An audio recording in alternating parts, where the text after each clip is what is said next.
आप सभी लोगों का स्वागत है। कांग्रेस पार्टी के राष्ट्रीय महासचिव माननीय दीपक बाबरिया जी, प्रसिद्ध एडवोकेट महबूबा आचार्य जी,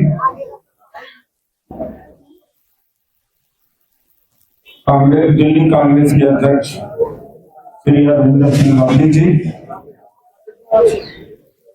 श्री राजेंद्र पाल गौतम जी, माननीय मोहन मेश्राम जी, डीसी कपिल जी, आज का विषय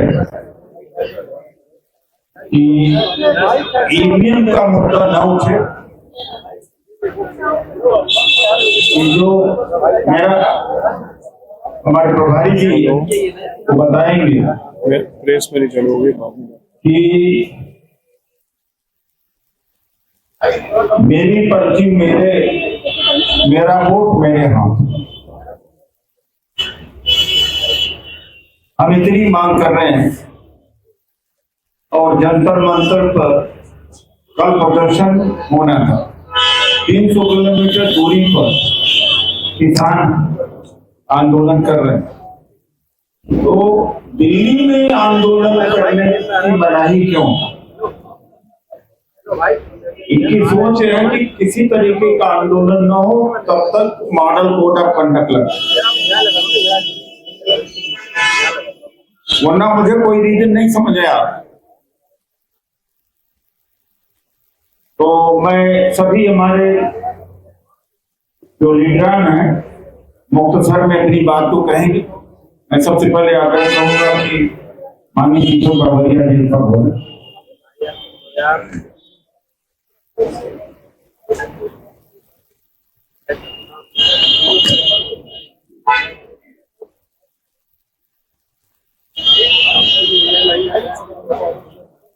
आज यहाँ ईवीएम के मामले में, मतदान की जो पद्धति है उसके मामले में जो प्रेस वार्ता रखी गई है उस पर उपस्थित हमारे साथी भाई उदित राज जी, ये आंदोलन को कहीं दिल्ली से एडवोकेटों के बीच में जो चला रहे हैं मोहम्मद राजा जी, पावन दशा जी कई समय से पूरे देश में इसकी मुहिम चला रहे हैं। हमारे दिल्ली के प्रदेश के अध्यक्ष लवली जी, गौतम जी और साथ में पधारे हुए हमारे मंचस्थ साथी और आप सभी प्रेस के बाद सभी साथियों, आप सबका अभिवादन है। आप सब जानते हैं कि पूरा देश एक ऐसी परिस्थिति से गुजर रहा है कि जहां एक अघोषित इमरजेंसी लागू कर दी गई है।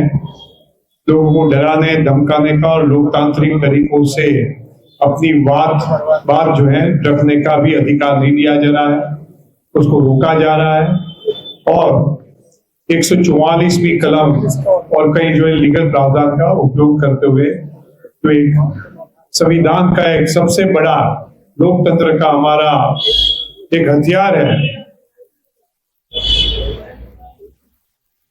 तो I will request my friends please, जो एक हमारा हथियार है वो लोगों से छीना जा रहा है और ये परिस्थिति को एक दोहरे मापदंड से अपनाया भी जा रहा है।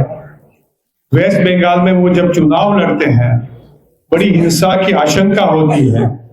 अमित शाह जी मोर्चा निकालना चाहते हैं देश के गृह मंत्री होते हुए भी, उसको बंगाल गवर्नमेंट परमिशन नहीं देती है, तो कलकत्ता हाईकोर्ट से उसका ऑर्डर लाया जाता है और वो जो है प्रदर्शन किया जाता है। मगर यहाँ शांतिपूर्ण तरीके से जो उदित राज जी ने और उनके साथियों ने जो कल का प्रदर्शन का निश्चय किया था वो शांतिपूर्ण तरीके से उसको भी मना कर दी जा रही है। मैं समझ रहा हूँ कि पूरी मोदी सरकार आज एक अनडिक्लेयर्ड डिक्टेटर के फॉर्म में आ गई है, तानाशाही में आ गई है, तो ये देश में लोकतंत्र को खत्म कर रही है।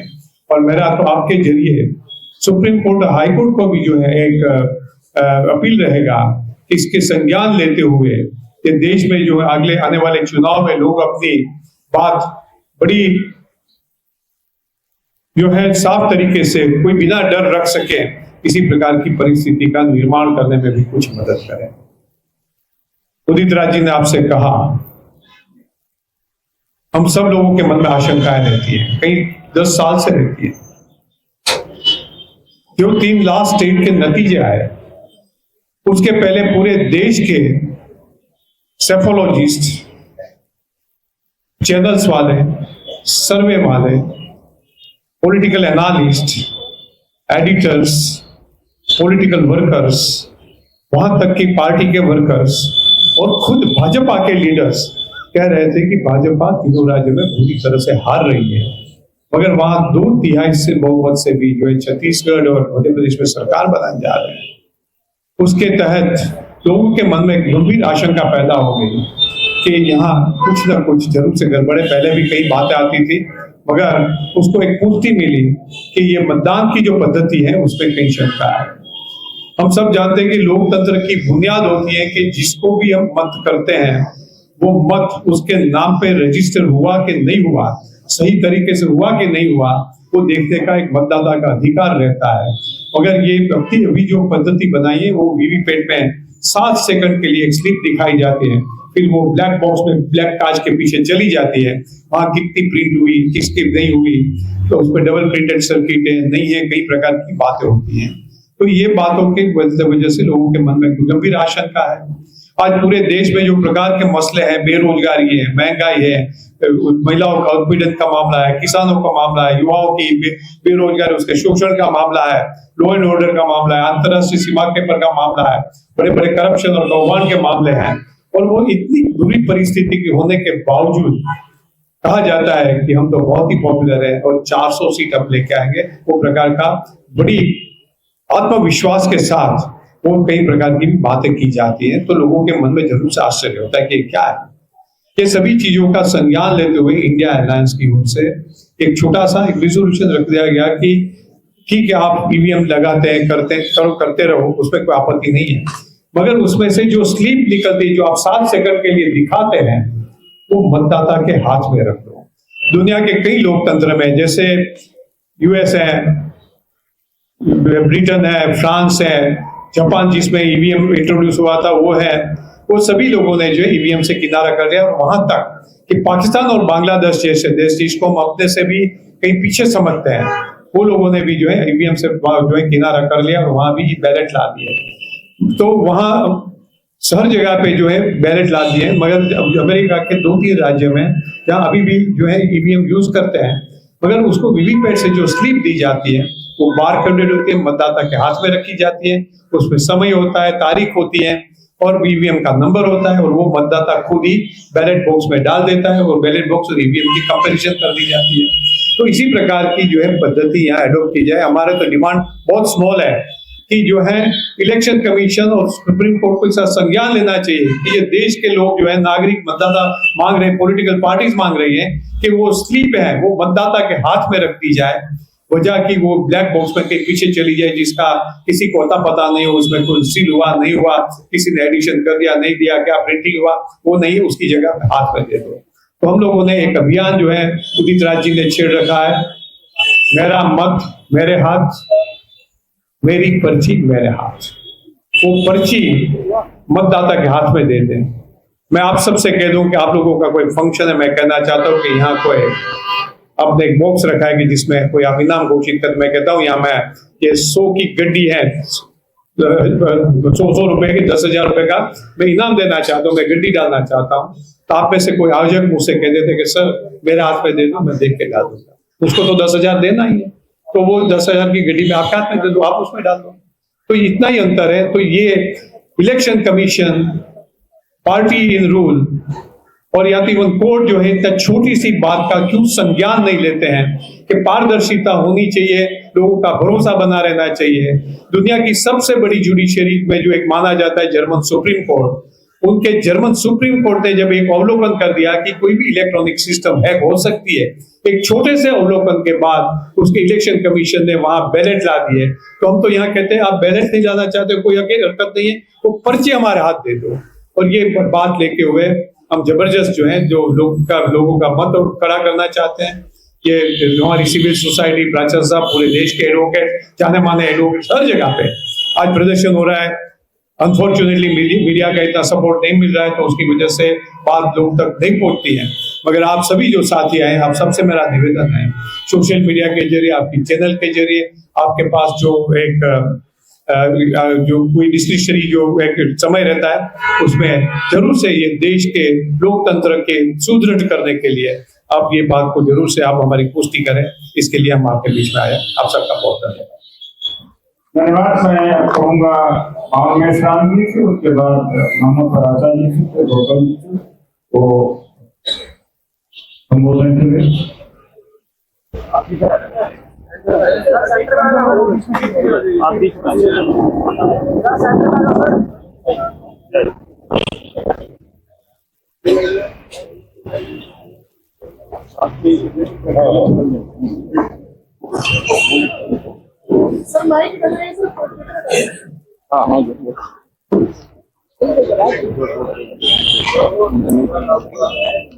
पत्रकार बंधुओं, ईवीएम के बारे में आज ये राष्ट्रीय स्तर पर मुद्दा बना हुआ है। मैं केवल एक ही मुद्दा आप लोगों को बताना चाहता हूँ कि 8 अक्टूबर 2013 को सुप्रीम कोर्ट ने अपने जजमेंट में लिखा कि ईवीएम मशीन के द्वारा फ्री, फेयर एंड ट्रांसपेरेंट चुनाव नहीं हो सकता। ये खबर नेशनल मीडिया में फ्रंट पेज पर आनी चाहिए थी। बहुत दुख के साथ कहना पड़ रहा है, किसी भी अखबार में अखबार के पिछले पन्ने पर भी और इस खबर को ब्लैकआउट कर दिया गया। आपके माध्यम से मैं केवल इतना ही कहना चाहता हूँ, जब सुप्रीम कोर्ट ऐसा कहती है कि केवल ईवीएम मशीन के द्वारा फ्री, फेयर एंड ट्रांसपेरेंट चुनाव नहीं हो सकता, तो इसका मतलब सुप्रीम कोर्ट ने सारी चीज छानबीन करने के बाद ही कहा। तो सुप्रीम कोर्ट ने कहा तो चुनाव आयोग को मान लेना चाहिए। तो इसलिए मैं केवल यही कहना चाहता हूँ कि इस पर अमल करने के लिए कोई व्यवस्था की जानी चाहिए। तो व्यवस्था हो नहीं रही है, तो इसकी जब तक व्यवस्था नहीं होती है, फ्री, फेयर एंड ट्रांसपेरेंट चुनाव जो संविधान में भारत के मतदाताओं को आश्वासन दिया गया है, और फ्री, फेयर एंड ट्रांसपेरेंट चुनाव भारत के मतदाताओं का मौलिक अधिकार है, ये केवल अधिकार नहीं है, ये फंडामेंटल राइट है। इसका वायलेशन हो रहा है। इसको रोकने के लिए निश्चित रूप से कदम उठाए जाने चाहिए। चुनाव आयोग को मेरी एक यही मांग। मैं कहूँगा कि संबोधन कर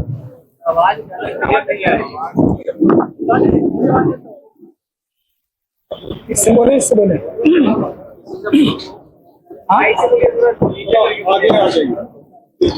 आवाज आ रही है? थैंक यू, बहुत बहुत शुक्रिया। बाबरिया जी ने जो बात कही वो उससे मैं थोड़ा सा डिसएग्री करना चाहता हूँ। मीडिया इसको कवर कर रही है और बहुत जबरदस्त तरीके से मीडिया कवर कर रही है। इसीलिए ये मुद्दा आज देश के हर एक व्यक्ति के दिल का मुद्दा है, ईवीएम का मुद्दा, कि अगर सभी लोग ये देश के समझ चुके हैं कि मोदी जी, अमित शाह जी, आरएसएस और बीजेपी किसी भी वोटर की कोई भी चिंता क्यों नहीं करते, क्योंकि उन्हें पता है किसी भी देश के नागरिक की उन्हें जरूरत ही नहीं है, वोट के लिए तो खास तौर पर जरूरत नहीं है, उन्हें ईवीएम के माध्यम से चुनाव जीतना। मैं छोटी बात करते हुए आपके सामने ये बात कहना चाहूंगा कि पूरे देश से हम लोगों को, और जो पुराने जो लोग सबसे पहले इसको उठाए हुए थे आवाज, भानु जी हो गए और मेघराम जी हो गए और उदित राज जी हो गए, ये जो हम सब लोगों ने, किसी कपिल साहब हो गए, गौतम साहब हो गए, जो ईवीएम का मुद्दा बहुत सालों से उठा रखा था।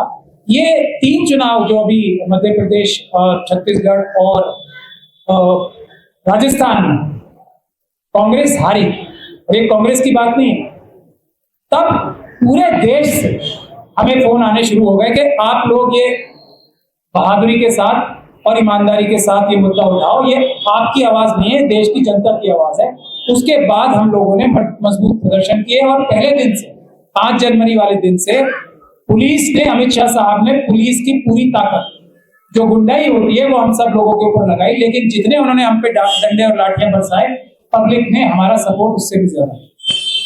अभी ये पब्लिक की सपोर्ट की और पब्लिक के प्रदर्शनों की ही वजह है कि सुप्रीम कोर्ट जो 2018 में 4 सिटिंग जजेस ये कह रहे थे कि हम पर दबाव है और जनता आए हमें बचाए, आज जब सुप्रीम कोर्ट के समर्थन में भी प्रदर्शन जनता ने शुरू किए, नहीं आज भी बहुत दिनों से जब ये हो गए, तो सुप्रीम कोर्ट ने भी ये इलेक्टोरल बॉन्ड्स का जो जजमेंट आया है, ये पूरे देश की सबसे बड़ी अदालत, जनता के हौसले से हम लोग ये समझते हैं सुप्रीम कोर्ट में ज्यादा रहते हैं, तो उससे सुप्रीम कोर्ट ने ये ऐतिहासिक फैसला दिया कि इलेक्टोरल बॉन्ड्स बीजेपी और आरएसएस ने देश के संविधान के साथ अपराध करके लाए। उसी तरीके से ईवीएम भी आज की तारीख में देश के संविधान के साथ धोखा है, अपराध है। ये सुप्रीम कोर्ट के अलावा दुनिया के सारे जजेस इस बात को कह चुके हैं। ये बात भी मैं वकील होने की हैसियत से बता रहा हूं। जिस भी कॉन्स्टिट्यूशन कोर्ट पे ये मुद्दा आया है, सभी लोगों ने ये कहा है, सभी जजेस ने ऑल ओवर द वर्ल्ड, कि ये धोखा है, फ्रॉड है ईवीएम, इसके माध्यम से चुनाव नहीं होने चाहिए, सिर्फ पेपर बैलेट से चुनाव होने चाहिए। पूरे दुनिया का जुडिशियल माइंड का यूनानिमस डिसीजन है। तीसरी बात यह है कि अब आगे देश की जनता ने यह तय कर लिया है कि ईवीएम से चुनाव नहीं होगा, दुनिया की कोई ताकत। और आज हम बहुत खुश हैं इस बात के लिए कि देश की सबसे बड़ी ऑपोजिशन पार्टीज और दूसरे भी, अरविंद केजरीवाल जी ने, गौतम जी यहाँ मौजूद हैं, उन्होंने भी और दूसरी पॉलिटिकल पार्टीज ने ईवीएम के नकार दिया है और पेपर बैलेट के बारे में बात कर रहे हैं। तो हम लोग अपने आप में देश की जनता की तरफ से भी आप सब लोगों का धन्यवाद करते हैं। और अब हमें पूरी उम्मीद है कि अब दुनिया की कोई ताकत ईवीएम से चुनाव नहीं करा सकती। नहीं, मैं कर ही रहा हूं। कांग्रेस का ही धन्यवाद कर रहा हूं कि उन्होंने सबसे पहले आज भी आके सामने आके, क्योंकि सबसे बड़ी प्रिंसिपल ऑपोजिशन पार्टी है, उसी का मैंने सबसे पहले नाम लिया। सबसे बड़ी जिम्मेदारी भी कांग्रेस पार्टी की है, क्योंकि प्रिंसिपल ऑपोजिशन पार्टी कांग्रेस ही है और जनता ने सबसे ज्यादा वोट भी कांग्रेस पार्टी को दिए हैं, बावजूद इसके कि ईवीएम के माध्यम से पिछली बार भी 20 से 25% वोटों का घपला और धांधली हर इलेक्शन में भारतीय जनता पार्टी ने की है। तो ये एक रिप्रेजेंटेशन है कि कांग्रेस पार्टी आई है, तो इसका मतलब बहुत ही ज्यादा इस वक्त पूरे सारे पॉलिटिकल पार्टीज जो एनडीए और आरएसएस बीजेपी के साथ नहीं है, वो एकजुट हैं, पेपर बैलेट से चुनाव करना चाहते हैं। एक आखिरी बात करके मैं अपनी बात खत्म करना चाहूंगा कि हम लोगों ने प्रेजेंटेशंस की है और आज भी मैं एक बार ये अपनी लीगल ओपिनियन डिटेल में कोई भी मुझसे पूछना चाहे, और चुनाव आयोग को, मोदी जी को, आरएसएस को ये खुला चैलेंज है। ये जो बात मैं कह रहा हूं, ईवीएम, पेपर बैलेट से चुनाव जल्दी हो सकता है, पेपर बैलेट से चुनाव सस्ता होता है, पेपर बैलेट से सबसे ज्यादा सुरक्षित चुनाव होता है। इसके लिए हम किसी भी दिन कहीं भी डिबेट करने के लिए तैयार हैं। और आखिरी बात यह कि पेपर बैलेट से चुनाव हो ऐसा देश का कानून कहता है, ईवीएम से चुनाव हो ऐसा देश का कानून आज का कानून नहीं कहता। आज का कानून भी पेपर बैलेट से चुनाव होने के सारे प्रावधान मौजूद हैं। ईवीएम से चुनाव सिर्फ उस जगह हो सकता है जहां इलेक्शन कमीशन या लोकल इलेक्शन का जो ऑफिसर है वो ये डिसाइड करे किसी वजह से पेपर बैलेट से चुनाव नहीं हो सकता, इसलिए ईवीएम से चुनाव करना है। तो ये बातें जो भ्रांति फैलाई जा रही है कि ईवीएम से चुनाव होने में अब टाइम नहीं रह गया, तो ऐसा कुछ नहीं है। चुनाव आज भी जो लॉ है वो पेपर बैलेट से करने का है। और एक देवा साहेब जी हैं, उन्होंने भी पेपर बैलेट से ही, जो इस मुहिम के पुराने बहुत बड़े और एक तरीके से जनक कहा जा सकता है, देवा साहेब जी, और जो पीपल्स कमेटी बनी है इलेक्शन रिफॉर्म्स की, उसमें सैकड़ों नहीं हजारों सीनियर ब्यूरोक्रेट, साइंटिस्ट, डिफेंस के लोगों ने ये फैसला यूनानिमसली किया है कि पेपर बैलेट से ही चुनाव होने चाहिए, अदरवाइज चुनाव होने का कोई फायदा नहीं है। इसीलिए मोदी जी और अमित शाह जी किसी देश के जनता की परवाह ही नहीं करते, क्योंकि उनको किसी की कोई वैल्यू नहीं है। इसीलिए हम सबको मिलकर ये संकल्प लेना चाहिए। और 22 तारीख का प्रोग्राम भी अभी उदित राज जी जो आदेश करेंगे, मैं आखिरी बात ये और कहना चाहता हूं कि ये ऑर्डर जो 144 धारा के तहत किया है, ये कानूनी रूप से गैर कानूनी है और अपराध है जो एडिशनल डीसीपी साहब ने किया है। हम उस अपराध के खिलाफ कानूनी कार्रवाई करेंगे। दिल्ली में और खास तौर पे जंतर मंतर पे किसी भी प्रोटेस्ट को रोकने की पावर दिल्ली पुलिस के पास नहीं है। 2020 का जो ऑर्डर है वो उन्होंने अपने 144 के जो ऑर्डर्स निकालते हैं उसमें जिक्र ही नहीं किया। बाद की जजमेंट वो है जो अमित एक साहनी करके बीजेपी की ऑफिस बेरर थे उन्होंने डाली थी। उसके हिसाब से जंतर मंतर पे प्रोटेस्ट नहीं रोका जा सकता, किसी भी हालत में नहीं रोका जा सकता, किसी भी कीमत पे नहीं रोका जा सकता, क्योंकि पुलिस को डायरेक्शन 2020 में मिली थी कि आप 2 महीने के अंदर अंदर कोई गाइडलाइन लाओ। वो आज तक गाइडलाइन पुलिस ने पब्लिक डोमेन में नहीं लाई। तो अगर वो रोकेंगे तो वो अपराध करेंगे और हम उनके इन आपराधिक कार्यों से डरते नहीं है। हमारी जब मन आएगा, जब हमारी मर्जी होगी, देश की जनता जब चाहेगी, हम जंतर मंतर पर प्रोटेस्ट करेंगे। अमित शाह जी और उनकी बुज़दिल पुलिस के करप्ट ऑफिसर्स सुन ले इस बात को, हमें रोक नहीं सकते। बहुत बहुत धन्यवाद जी। मैं आज राजेंद्र पाल गौतम जी का बड़ा धन्यवाद करूँ। आज इन्होंने विधानसभा को उठाया, उसके बाद ही अरविंद केजरीवाल जी ने कहा कि ईवीएम से ये सरकार बन रही है, तो उनका विशेष धन्यवाद। प्रदेश अध्यक्ष लवली जी से मैं कहूँगा, उसके बाद राजेंद्र पाल गौतम जी जो आज विधानसभा में बोला है उसका रिजल्ट तुरंत आया है, इस बात को रखेंगे। 2 मिनट के लिए मैं और आपका समय लेना चाहूंगा।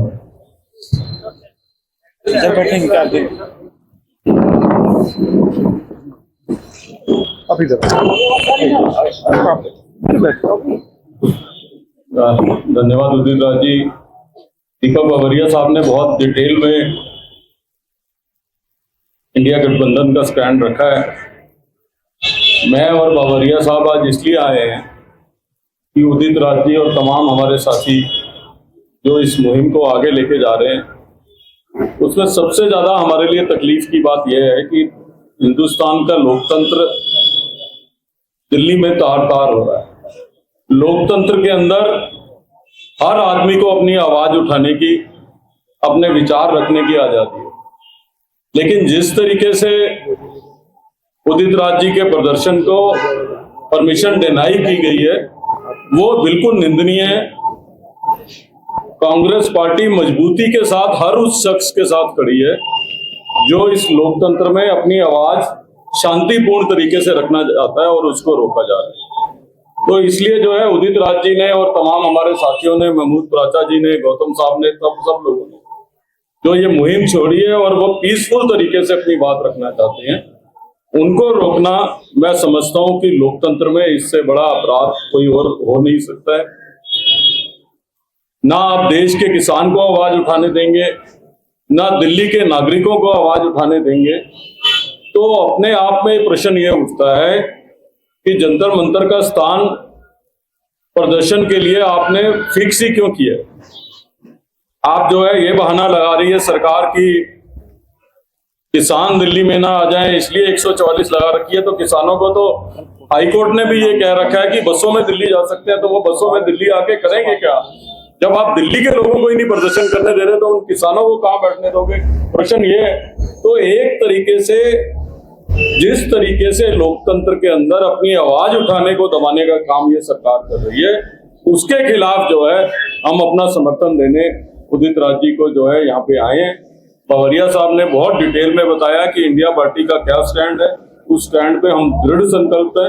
और मैं उदित राज जी को, तमाम साथियों को कहना चाहता हूं कि आप अपनी इस मुहिम को आगे बढ़ाइए, हमारा पूरा साथ आप लोगों के साथ रहेगा। धन्यवाद। मैं माननीय राजेंद्र पाल गौतम जी से कहूंगा, आइए इधर आ जाइए।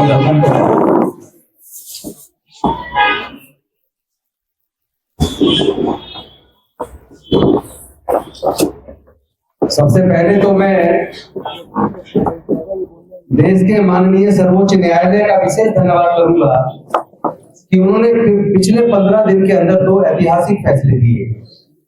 एक तो जो अवैध रूप से इलेक्ट्रॉन बॉन्ड लाकर कुछ खास अपने दोस्त उद्योगपतियों को सरकारी ठेके देकर फायदा देने के बदले में जिस तरह पैसा दिया, लगभग 90% चंदा केवल बीजेपी को मिला। एक तो उस अवैध इलेक्ट्रल बॉन्ड को माननीय सर्वोच्च न्यायालय ने अवैध घोषित किया, और दूसरा जिस तरह इंडिया गठबंधन के मेयर के चुनाव में जो इंडिया गठबंधन का प्रत्याशी था प्रदीप कुमार, जिसके फेवर में 20 वोटें थी और भारतीय जनता पार्टी के पास 16 वोटें थी, लेकिन अनिल मसीह जिसके मसीहा मैं समझता हूं कि भारतीय जनता पार्टी के शीर्षस्थ नेता थे, उन लोगों ने अनिल मसीह को प्रिजाइडिंग ऑफिसर बनाया। और आपको पता होगा कि चंडीगढ़ केंद्र शासित प्रदेश है, और प्रिजाइडिंग ऑफिसर नियुक्त करने की फाइल, नवोदित करने की फाइल वो होम मिनिस्ट्री में आती है एडमिनिस्ट्रेटर के थ्रू, और देश के गृह मंत्री जी के सहमति से उनको प्रिजाइडिंग ऑफिसर बनाया। किस तरह 20 में से 8 वैलिड वोटों को उन्होंने पेन चलाकर अवैध कर दिया, डिफेस कर दिया, और वो सुप्रीम कोर्ट के सामने वीडियो रखा गया, उन्होंने देखा। इस तरह तो देश के अंदर प्रजातंत्र बचेगा नहीं उसको। और उसके बाद जब देखा कि सुप्रीम कोर्ट सख्त है, तो 3 निगम पार्षदों को उन्होंने डरा धमका के खरीद लिया।